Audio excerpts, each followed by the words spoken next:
నమస్తే. కనిగిరి పట్టణం గురించి బ్రిటిష్ వాళ్ళ పరిశోధనా గ్రంథమైనటువంటి ద ఇంపీరియల్ గెజెట్ ఆఫ్ ఇండియాలో చక్కగా వర్ణించారు.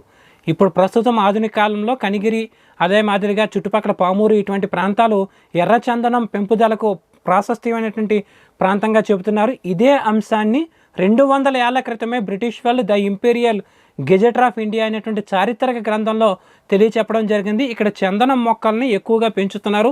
చందనం మొక్కల పెంపకానికి ఇది బాగా ప్రసిద్ధి అనేటువంటి ప్రాంతమని కనిగిరి అనేటువంటిది కూడా తెలియచెప్పడం జరిగింది. అప్పట్లోనే మనుమసిద్ధి అనేటువంటి ఒక రాజు ఎవరైతే ఉన్నారో ఆ రాజు ఈ ప్రాంతాన్ని అంతటినీ కూడా పరిపాలించాడని చెప్పేసి చెప్తారు.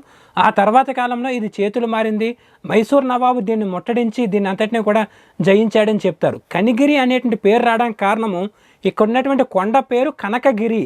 ఆ కనకగిరి అంటే బంగారు కొండ అనేటువంటి అర్థము. అందుచేత ఎంత అద్భుతమైనటువంటి రీతిన బంగారంతో ఇది వెలసిల్లినటువంటి ప్రాంతము. ఆ కనకగిరి కాస్త కనిగిరి అయ్యింది. ఆ కనిగిరి కాస్త తర్వాత విదేశీ పాలకులు దోచుకుపోవడంతో మామూలు పట్టణ స్థితికి వచ్చేసింది అని చెప్పేసి మనం తెలుసుకోవచ్చు. నమస్తే.